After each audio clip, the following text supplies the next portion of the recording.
लिंग पूजक, योनि पूजक, पूजक मलमूत्र, शिक्षा से नफरत करते अंधभगत और उनके पुत्र। क्या सोच रहे हो? आज मैं भाई कुछ नहीं बोलूंगा। ये लड़की हमेशा सनातन धर्म को टारगेट करती है, भगवानों को टारगेट करती है, मगर आज तो हद हो गई। अगर बोलने की आजादी का मतलब ये नहीं है कि डायरेक्ट इनडायरेक्ट भगवानों को तुम गालियां बको कि तुम एक ही धर्म को टारगेट करोगे और उन सनातनियों के दिल को ठेस पहुंचाओगे। तुम खुद एक सनातनी हो और तुम इतना गंद बकती हो, तो भाई हरियाणा पुलिस को कमेंट में ज्यादा टैग करें, वीडियो को ज्यादा शेयर करें, और भाई जो भी इसके आसपास रहते हैं इस लड़की को समझाएं बुझाएं। योगी के लिए बोलो, मोदी के लिए बोलो, कोई दिक्कत नहीं है। यार तुम्हारी भावनाएं बहुत पिलपिली होती है, छोटी छोटी बातों पर लोगों को जेल पहुंचाने की बात करते हो। ये देखो, ये बुक है शिवलिंग पूजा क्यों, किसने लिखी है? डॉक्टर श्रीराम आर्य ने। क्या लिखते हैं? शिवलिंग और पार्वती की भंग का गुप्त रहस्य। इस किताब पर 3 बार मुकदमा हुआ और 3 बार जीत हुई। ये बुक मंगवाए और बड़े दारुवन की कथा बासा शिव पुराण से। और दूसरा श्री शिव महापुराण द्वितीय खंड उत्तराद कोटि रुद्र संहिता का 12वां अध्याय पढ़ लेना। इसमें क्या लिखा है मैं नहीं कह रहा, इस बुक में लिखा है कि ऋषियों के श्राप देने से भगवान शिव का लिंग कटकर जमीन पर पड़ गया था। अब देखो, इसमें इतनी गंदगी भरी हुई है, आप इस पर क्यों नहीं बोलते? इन बुकों को पढ़ो, इनमें संशोधन करवाओ, तब ये लोग पढ़ेंगे तो उन पर सवाल तो उठेगा भाइयों। और अब ये देखो कि एक दिन वो 3 आंखों वाले जो बाबा है ना, वो कहीं ऋषि मुनियों के आश्रम पहुंच जाते हैं।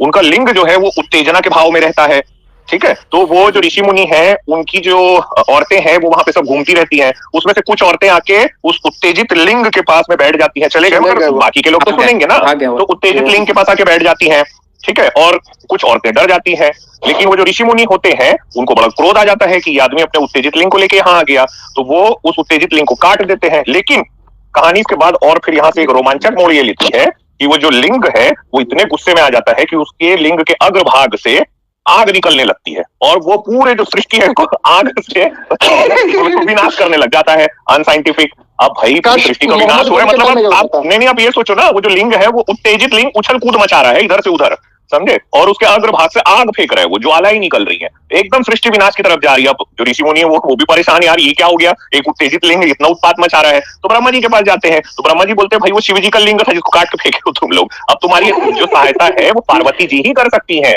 तो जाइए पार्वती जी के पास में, हाथ पांव जोड़िए कि वो लिंग को अपनी योनि में समाहित कर लें। तो इसके बाद से जब उनके पास जाते हैं तो वो बोलती हैं कि चलो ठीक है भाई, ये सृष्टि को विनाश से बचाने के लिए मैं ऐसा करती हूँ।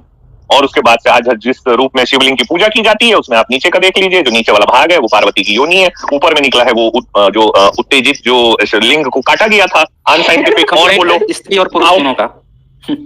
लो सर बताओ अब, और मैं मतलब क्या क्या खोज के बताऊं। और ये कहानी मैं नहीं बता रहा हूँ, ये कहानी शिव पुराण में आती है, लिंग पुराण में भी आता है, इसलिए मैं ब्लास्फेमी भी नहीं कर रहा हूँ, मैं किसी के धर्म का अपमान भी नहीं कर रहा हूँ, मैं तो सिर्फ वही बता रहा हूँ। किताबों में लिखा है, हाँ जो लिखा है।